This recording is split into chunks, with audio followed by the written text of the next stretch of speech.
I stared at the message on my phone, a faint smile playing at my lips despite the gravity of the situation.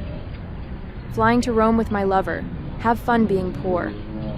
James's last taunt glowed mockingly on the screen. Oh, if he only knew.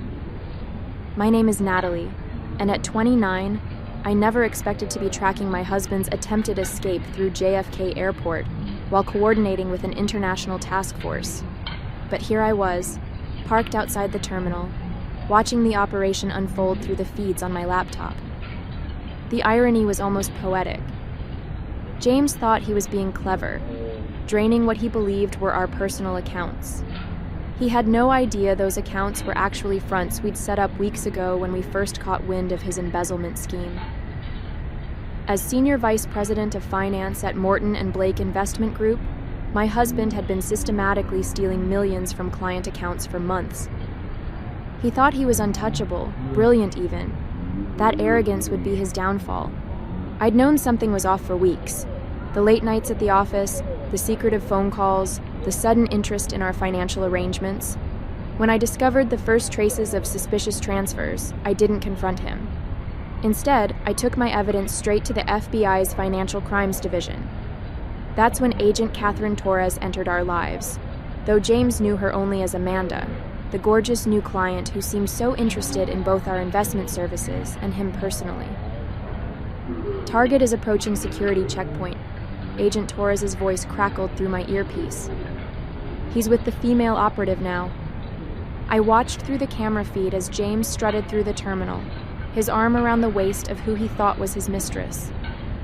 He had no idea she was one of our best undercover agents, or that every step he took was being monitored by a dozen law enforcement officers. Remember, I spoke softly into my mic, he's likely carrying the backup drive with all the transaction records. Don't let him dump it. Copy that, came the response.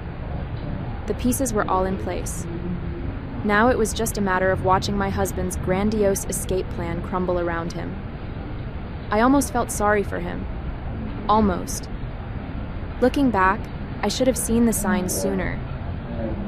6 months ago, when James started pushing me to combine all our accounts, I'd assumed it was about trust and marriage. He'd presented it so convincingly over dinner at our favorite restaurant, his brown eyes earnest as he talked about building our future together. I was touched by his apparent desire for transparency, never suspecting it was all part of his plan to gain access to everything.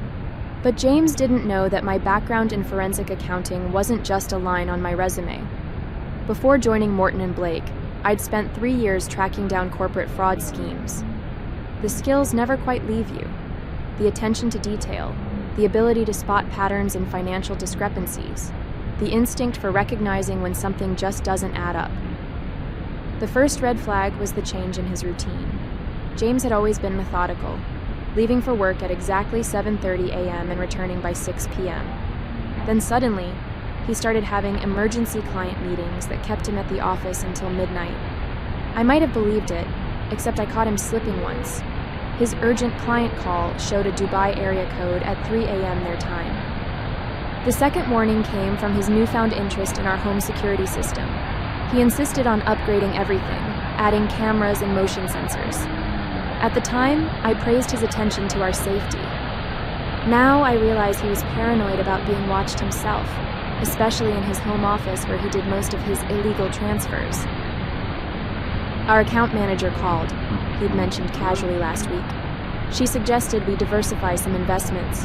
I'll handle everything. The confidence in his voice almost masked his nervousness. Almost. That's when I contacted Agent Torres. Within hours, we had a plan in motion. The FBI had already been investigating a series of suspicious international transfers from Morton & Blake, but they needed solid evidence linking it to someone inside. I could provide that connection. "I'm doing this for us," James had whispered this morning as he kissed me goodbye, thinking I was still asleep. "We'll have everything we ever dreamed of." If he only knew that his dreams of escape were about to turn into his worst nightmare. My phone buzzed with another message. This time it was a photo. James at a champagne bar in the terminal, toasting with the woman he thought was his mistress. "Thanks for making this so easy," he wrote. BTW, I took a little extra from your personal emergency fund. Consider it payment for 5 years of pretending to love you. The words hit harder than I expected. Even knowing what kind of man he truly was, even after discovering his crimes, something about that casual cruelty made my chest tighten. I thought about the night we met, both new employees at Morton and Blake, sharing takeout Chinese food during late-night training sessions. I remembered how he'd brought me soup when I had the flu, how he'd held my hand at my father's funeral. Had it all been an act? Target is getting restless, Agent Torres reported through my earpiece. He's checked his watch 3 times in the last minute. I pulled up the security feed from the terminal. James was trying to look relaxed, but I could read the tension in his shoulders. He kept glancing at his phone, probably checking the time until his flight. That's when I noticed something that made my blood run cold. He was carrying my father's vintage leather briefcase, the one I'd inherited after Dad passed away. The realization sparked something in me. This wasn't just about the money anymore. This was about every lie, every manipulation, every moment he'd used my trust against me. I thought about the clients whose lives he'd potentially ruined, the families whose savings he'd stolen, all while playing the role of devoted husband. Agent Torres, I spoke into my mic, my voice steady despite the emotion building in my throat. The evidence is in my father's briefcase. He always said it was the safest place to keep important documents. Knowing James, he's using it to transport the backup drive and any incriminating papers. Copy that, she responded. We'll make sure to secure it. I watched as James checked his phone again, his expression growing more anxious. He had no idea that his mistress had already alerted airport security about a suspicious package, ensuring they'd be pulled aside for additional screening. He didn't know that we'd frozen the accounts he thought he'd drained. He was probably wondering why his Rome-bound flight was mysteriously delayed. Time to end this charade. I picked up my phone and typed out one final message. Maybe you should talk to the police officer behind you first. Through the security camera feed, I watched James's face transform as he read my message. His confident smirk faltered, replaced by a flash of panic as he spun around. The police officer wasn't actually behind him, not yet, but his reaction told me everything I needed to know. He was guilty, and he knew he was in trouble. All units in position, Agent Torres's voice crackled in my earpiece. We've got eyes on all exits. James was moving now, walking briskly toward the international terminal, my father's briefcase clutched tightly against his chest. His mistress kept pace beside him, one hand casually resting on his arm. I knew she was making sure he couldn't bolt. My phone rang, a number I didn't recognize. I answered, keeping my eyes fixed on the security feed. Your little game stops now. James's voice was cold, controlled. I've got copies of every transaction you've ever signed off on. If I go down, you're coming with me. I felt a chill run down my spine. He was bluffing. He had to be. I'd been careful, documenting everything since I first suspected his scheme. But there was something in his voice that made me uneasy. Really? I kept my voice steady. And what transactions would those be? Don't play innocent, Natalie. Those offshore accounts? The shell companies? I've got proof you were involved from the beginning. Who do you think they'll believe? The devoted husband trying to protect his wife's interests? Or the scorned woman seeking revenge? My heart raced. He was trying to twist this around, make me look like the guilty one. Classic James, always manipulating the situation to his advantage. But he'd made one crucial mistake. Interesting theory, I replied. Have you shared this evidence with Amanda? There was a pause. Through the camera feed, I saw him glance at the woman beside him. What does she have to do with this? Everything. I allowed myself a small smile. You see, Agent Torres has been very interested in hearing about those offshore accounts. The color drained from his face. On the screen, I watched him take a step back from his companion, realization dawning in his eyes. But it was too late. In one fluid motion, she had his arm behind his back. "James Anderson, you're under arrest for embezzlement and corporate fraud," she announced, her voice carrying across the terminal as other agents moved in. But then something happened that I hadn't expected. James started laughing. "Oh, Natalie," he said into the phone, his voice full of mockery despite his position. "You really think this is over? Check your email. I just sent you something interesting from the corporate server. Turns out your father wasn't as clean as you thought he was." The phone slipped in my suddenly sweaty palm. With trembling fingers, I opened my email. There it was, a folder labeled Thomas Bennett Project Files, my father's name. I clicked it open and my world shifted beneath my feet. The documents filled my screen. Transaction records, emails, meeting minutes, all dating back to when my father was CFO at Morton & Blake 15 years ago. My hands shook as I scrolled through them. Project files showed systematic manipulation of accounts, carefully hidden beneath layers of legitimate transactions. The pattern was familiar, because it was the exact same method James had been using. "Natalie?" Agent Torres's voice cut through my haze. "We've got him secured, but he's demanding to speak with his lawyer before—" "He knew," I interrupted, my voice barely a whisper. All this time, James knew about my father's involvement. That's why he chose me. That's why he pushed so hard to work at Morton & Blake.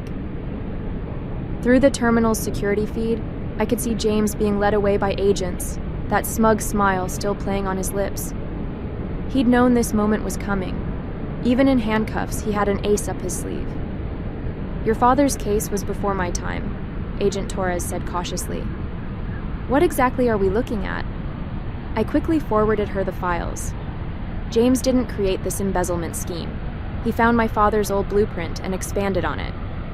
The offshore accounts, the shell companies. Dad built the foundation 15 years ago. The revelation hit me like a physical blow. Every memory of my father, his integrity, his principles, the lessons he'd taught me about right and wrong, now seemed tainted. Had James been watching me all these years, waiting for the perfect moment to use this information? My phone buzzed with a text from an unknown number. "I've got more files, much more. Drop the charges or everything about Thomas Bennett goes public. Your choice, darling." I felt sick. James had orchestrated this perfectly. If the truth about my father came out, it wouldn't just destroy his legacy.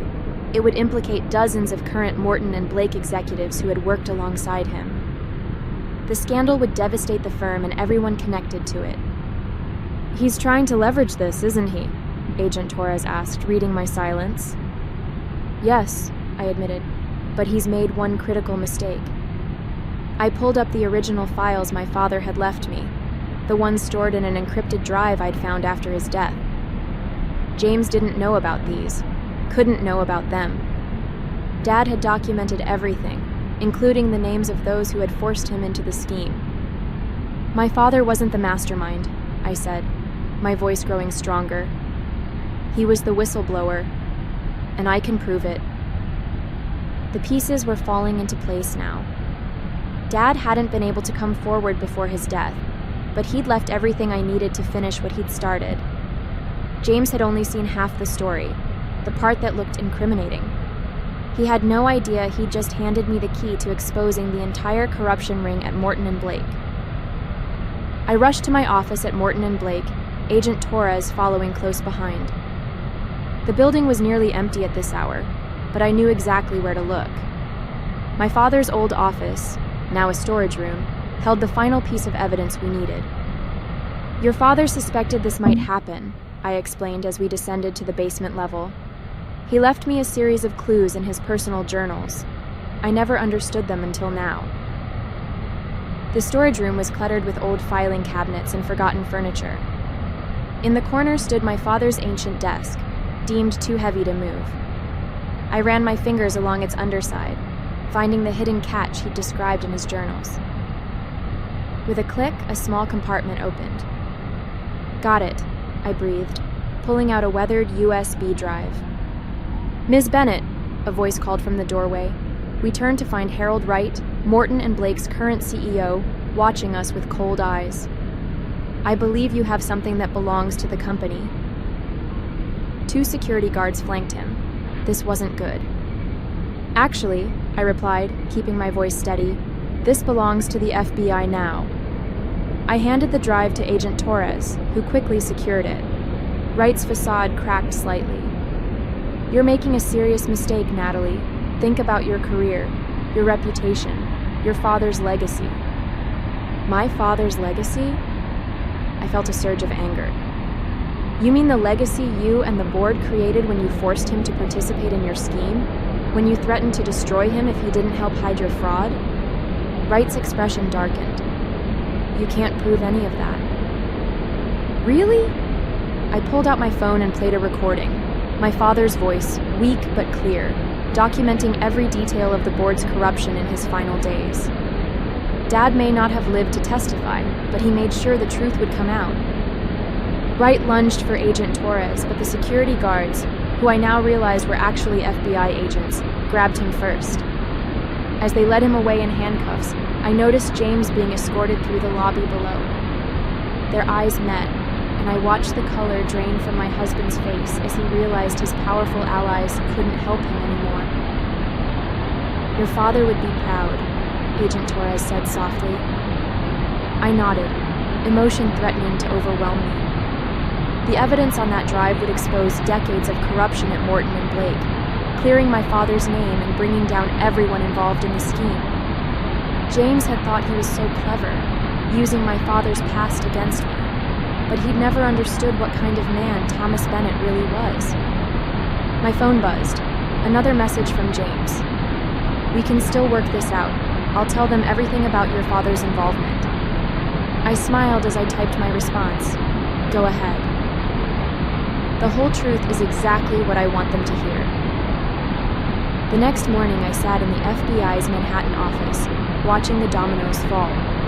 On multiple screens, news channels broadcast the same story.